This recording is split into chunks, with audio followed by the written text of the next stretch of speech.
So yeah, I got a little emotional watching it last night because I remembered, I think I'll go with Paco because obviously he goes by Paco in the movie. Paco. But somebody, I grew up around a lot of cops in the neighborhood and relatives, and there was somebody in my life, we'll call him Paco, who was a great guy. He was a Marine, came back, became a police officer in a city where it's kind of in northern of our state in a different state, and it was corrupt.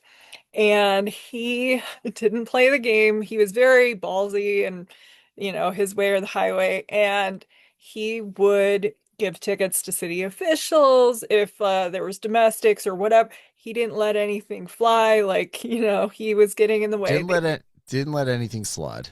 No, and they were telling him, like, don't do it. You have to look the other way. You have to play the game.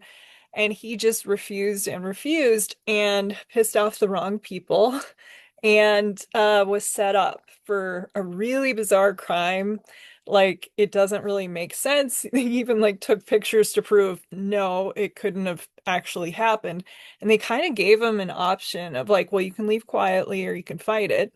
And he fought it, and it was in the court with the officials and the judges. And so he went down for a few years and couldn't be on the force after that. He wound up moving to Hawaii and he was like a teacher. I don't know if his record was if it was forgiven or what happened with that. He's no longer with us. Or if maybe because he was a teacher in college, he was able to do it because of I'm not sure. But yeah, I remember what that was like. I remember the trial.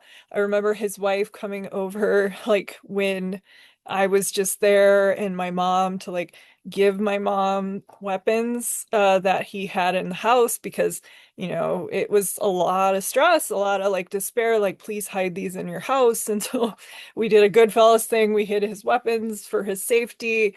We didn't tell his kids, they were much younger than me, where he was. So, like for 2 years, I think it was 2 years, we just, oh yeah, he's working on a job and it's okay. And he's out of town on work. And I do not know to this day if they ever really found out where their dad was. So Oh, watching it now and like I was watching it with my mom and so I started talking to her about Paco and she had all of these memories that I didn't know about and so it's like this stuff goes on.